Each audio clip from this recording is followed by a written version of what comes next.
Hello, I am R.E. Burden. Welcome to my show, R.E. Burden Presents Deep Dives into the Divine Design. Today's topic, Day 6, the Day of Man's Dominion.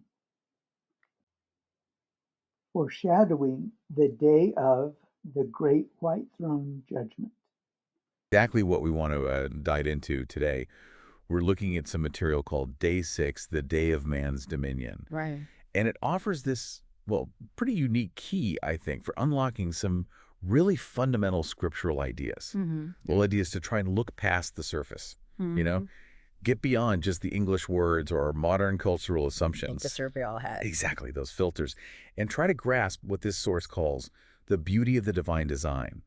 It's really about seeing the scriptures through that Hebrew lens. And connecting it to the bigger picture, understanding this Hebrew mindset isn't just like an academic thing. No, not at all. It's really pretty essential if you want a richer, maybe more authentic understanding of the text itself. Yeah. It helps you move from just reading the words to actually grasping the deeper intentions, the connections. It's the design you mentioned. Yeah, the design woven through the whole narrative. It's about breaking through those filters that can kind of obscure the original meaning. Okay, so our mission today, basically, is to pull out some key insights from this Day 6 source material.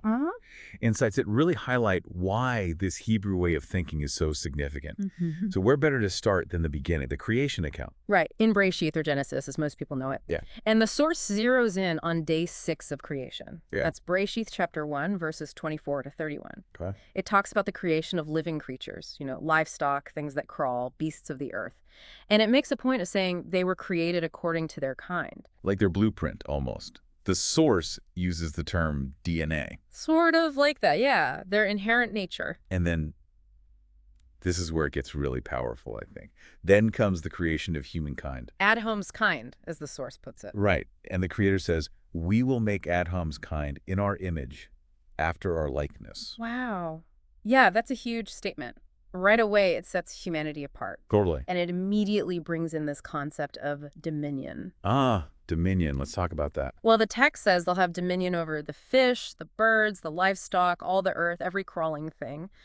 But in the Hebrew understanding, dominion isn't just about, like, power or control. Right. It's more nuanced. Much more. It carries this strong sense of responsibility, stewardship, really, taking care of what's been entrusted to you. Okay. Responsibility. Yep. And then there's the blessing, too, isn't there? Yes. Be fruitful, multiply, fill the earth, and subdue it. So it's an active role. Engaging with the world, managing it. Definitely. And it's really crucial how Day 6 ends. The text says, the Almighty Creator saw all that he had made, and you will see it was very right. Very right. Not just good, but very right. Exactly. That's not just a casual comment. It underlines the intended perfection, the significance of this whole setup, especially humanity's unique place in it. It speaks volumes, like you said, about the original intent. Now, the source then digs into something really central for grasping this Hebrew mindset. The actual word for man, avtom, spelled aleph, daleth, mem. Yes, and this is where you really start to see how the language itself is just intertwined with the meaning. How so? Well, Adham is built from specific Hebrew letters. The source mentions the sounds. Aleph, kwametz, daleth, kametz, mem. Okay. But in the Hebrew way of thinking, it's not just sounds. Each letter can carry symbolic weight. Aleph might suggest God or unity. Daleth could be like a door, a pathway. So the letters themselves have meaning. Potentially, yes. While the source doesn't deeply analyze the etymology right here, the principle is key to the Hebrew mindset. Words aren't just random labels. They hold meaning in their structure. Exactly.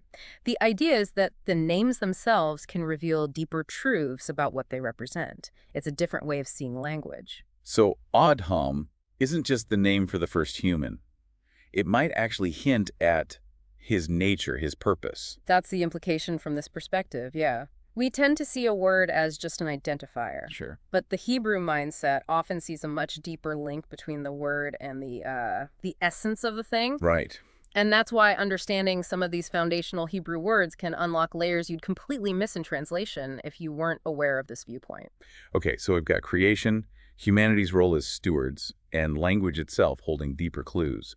Then the source takes an interesting turn, connecting day 6 to Lucifer's fall. Yeah, this is a thought-providing interpretation offered in the material. Well, that's the idea. It suggests that maybe, just maybe, when Lucifer, or Hallel, as the source uses the Hebrew name, saw mankind created on day 6, this apparently humble being, yet given dominion over the whole earth, maybe that sparked his pride. So, seeing humanity elevated, that was the trigger. It's proposed as a possibility that he saw Adham's position as a challenge to his own status, perhaps. And that's when he started plotting to undermine that authority. That's a different angle. Not just rebellion against God directly, but specifically targeting humanity's role. It adds another layer, doesn't it? Yeah. And the source goes further, linking this to the 10th day of the first month. It suggests that might be when Hawa, Eve, and Adham actually fell. The fall itself. Yeah. On that specific day. That's the connection drawn, which then, of course, necessitated atonement. Okay. So it draws this line from day 6, establishing human dominion, to the later disruption of that dominion, and then the need for restoration. Which brings us to atonement concepts, like Passover or the Day of Atonement. Yeah. Foreshadowed, perhaps. The source certainly implies that foreshadowing, yes. Which leads nicely into this whole idea of types and shadows. Okay, right. The source talks a lot about that. Let's unpack types and shadows. For someone maybe not familiar, what does that mean in this context, especially thinking with that Hebrew mindset? Sure. So from this perspective, types and shadows are basically patterns or foreshadowings. Okay. Where people or events or even institutions in the Old Testament kind of prefigure or point towards something later, usually their fulfillment in the New Testament, especially in Joshua or Jesus. Like a blueprint or Yeah. an early sketch. Yeah, that's a good way to put it. A sketch that reveals key features of the final picture. So in this case, the source presents mankind being set up as the manager of Earth on day 6, as a type, a shadow of the Great White Throne judgment and Yahshua's ultimate authority. He's called the last Adham. So the first Adam's role managing creation is like a preview of the last Adam's final authority. That's the interpretation being offered here, yes. And the source draws other parallels too. It links day 5, the creation of fish and birds, with the second coming of the Messiah. Okay. And then connects day 6, again, with the final judgment. The idea is that the structure of creation week itself contains these echoes, these foreshadowings. Revealing a consistent plan unfolding through history. That seems to be the suggestion, that there's this coherent, intentional divine design running through everything. What stands out to you about these connections, these types and shadows linking Old and New Testaments? Well, what's really fascinating is that underlying idea of coherence you just mentioned.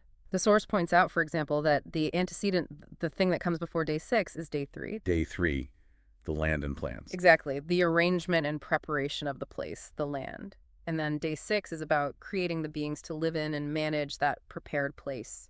Preparation, then inhabitation. It seems to be a recurring pattern, yeah. Highlighting God's sort of purposeful order. And the source even connects Yahshua's resurrection on the 3rd day, as reflecting day 3 of the original creation. It's like history is mirroring that foundational pattern. Precisely. And then things get really intriguing. The source brings up this concept of metaphorical nostril. Metaphorical nostrils.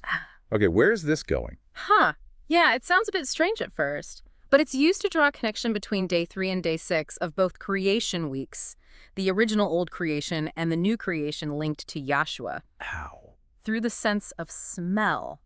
Olfact. Smell. Seriously, how does smell connect creation days and judgment? Okay, stay with me here. The source explains it like this. On day 3 of the old creation, you get plant life. Right. Trees, grass, etc. And these plants, they produce smells, fragrances, carried by the air, the oxygen they're releasing. Okay, makes sense. Then on day 6, you get animals and mankind.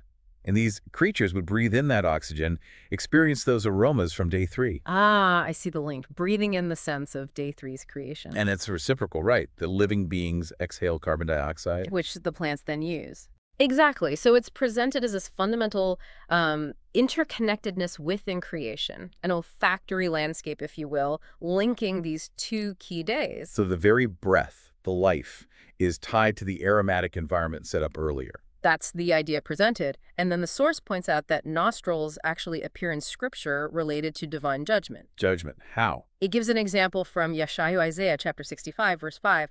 It describes people who think they're holier than others. And God says they are like smoke in my nostrils, a fire that burns all the day.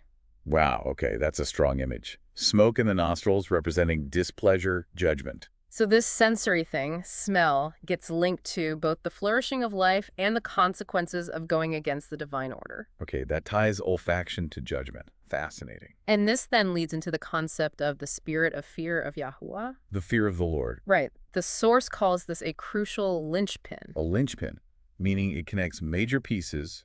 Exactly. It's presented as the key element connecting the dominion that Hasatan, Satan, usurped or stole from the first Adam Back in the garden. to the final judgment that will be carried out by the last Adam, Yahshua. So, the fear of Yahuwah bridges that gap. From the loss of authority to its ultimate restoration and judgment. That's the connection being made. It bridges that historical and spiritual arc. The source also notes that the spirit of knowledge of Yahuwah comes before the spirit of fear of Yahuwah. Knowledge leads to fear, or maybe awe, reverence. Right, suggesting a progression. First understanding, then profound reverence and awe based on that understanding. And this somehow connects back to day 3 and day 6. Yeah. The smells. Yes, it loops back. The idea is that the initial sensory experience, the plant's fragrances on day 3, stimulating the sense of smell in the beings made on day 6, somehow foreshadows these deeper spiritual realities of knowledge and fear awe. It's like the physical creation hints at the spiritual structure. That seems to be the perspective. And to back this up, the source references Yeshayahu Isaiah, again, chapter 11, verses 1 to 4. What does that say? It's describing the Messiah. And it says, he won't judge just by what his eyes see or his ears hear. Okay. But he will judge with righteousness and, significantly, with the breath of his lips he shall slay the wicked. The breath of his lips, connecting back to breath, maybe even scent or essence and judgment. Exactly. It reinforces that link between breath, judgment, and the Messiah's spiritual authority. Viewed through this Hebrew mindset lens, it suggests a judgment that penetrates beyond the surface, getting to the very essence. Yeah. Maybe like how scent can be perceived. Wow. Okay, so pulling this all together, we're seeing this incredibly detailed web. From day 6, creation, humanity's role, the fall, the hints of redemption, the final judgment, all viewed through this very specific, nuanced Hebrew mindset. Right. Paying attention to the language, the symbols within the language, these patterns or types and shadows running through Scripture. It paints a picture that's much more than just a sequence of historical events, doesn't it? Absolutely. It suggests a grand interconnected design. And that really underscores why understanding this underlying Hebrew mindset is, well, potentially vital. It really is. It helps us, like we said at the start, break through some of those filters, linguistic, cultural, modern assumptions. Yeah. Filters that might otherwise stop us from seeing the real depth, the beauty, the incredible interconnectedness within the Scriptures. It reveals that divine design the source talks about, something maybe far more profound than a quick surface read would ever suggest. It's about trying to see the Scriptures closer to how they were originally intended, with the understanding that actually shaped them. So, thinking about this for you, the listener, what's the takeaway? It seems to be that approaching Scripture with an awareness of its original Hebrew context, thinking about the layers of meaning in the language, looking for these patterns, these types and shadows, it can unlock a much richer, maybe more authentic understanding. It can help you see beyond just the familiar words on the page. Discover new depths. Which really leaves you with a question to think about, doesn't it? Yeah. What other passages, maybe ones you feel you know really well, might suddenly open up in new ways if you looked at them through this lens, through the Hebrew mindset? Or how might seeing those types and shadows in the Old Testament change how you understand the New Testament and maybe God's whole plan? Exactly. Lots to think about there. It certainly gives you something to ponder, doesn't it? Taking that time to consider the original context, the language, what new layers might be waiting there. We definitely encourage you to reflect on these ideas, maybe even explore the source material, Day 6, the Day of Man's Dominion, for yourself. Well, thanks for taking this deep dive with us today.